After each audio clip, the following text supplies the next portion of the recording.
നമസ്കാരം.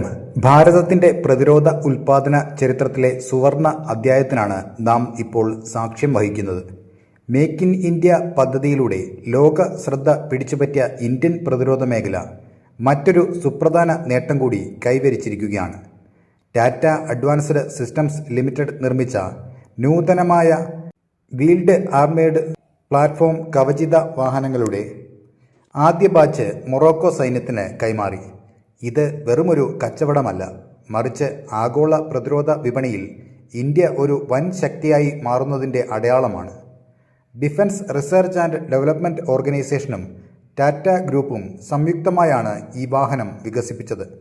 ഇതിൻ്റെ പ്രത്യേകതകൾ ആരെയും അത്ഭുതപ്പെടുത്തുന്നതാണ്.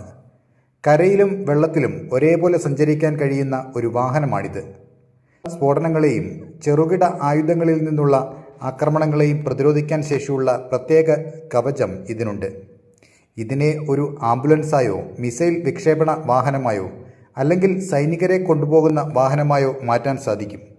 ചതുപ്പുകൾ, പർവ്വത നിരകൾ തുടങ്ങി ഏത് കഠിനമായ സാഹചര്യങ്ങളിലും സുഗമമായി സഞ്ചരിക്കാൻ ഇതിന് 8 ചക്രങ്ങളുള്ള കരുത്തുറ്റ ഡ്രൈവ് സംവിധാനമുണ്ട്. മൊറോക്കോയുമായുള്ള ഈ കരാർ ഇന്ത്യയെ സംബന്ധിച്ചിടത്തോളം തന്ത്രപരമായി വളരെ പ്രധാനപ്പെട്ടതാണ്. ഏകദേശം 150ഓളം വാഹനങ്ങൾ മൊറോക്കോയ്ക്ക് നൽകാനാണ് നിലവിലെ കരാർ. ആഫ്രിക്കൻ ഭൂഖണ്ഡത്തിലെ ഒരു പ്രധാന രാജ്യത്തിന് അത്യാധുനികമായ ഒരു യുദ്ധവാഹനം ഇന്ത്യ വിൽക്കുന്നത് പാശ്ചാത്യ രാജ്യങ്ങളിലെ വൻകിട കമ്പനികളോട് മത്സരിക്കാനുള്ള നമ്മുടെ ശേഷിയെയാണ് കാണിക്കുന്നത്.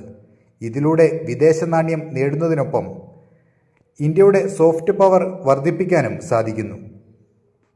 മുൻപ് പ്രതിരോധ ഉപകരണങ്ങൾ ഇറക്കുമതി ചെയ്തിരുന്ന ഇന്ത്യ ഇന്ന് അത് കയറ്റുമതി ചെയ്യുന്ന രാജ്യമായി മാറിയിരിക്കുകയാണ്.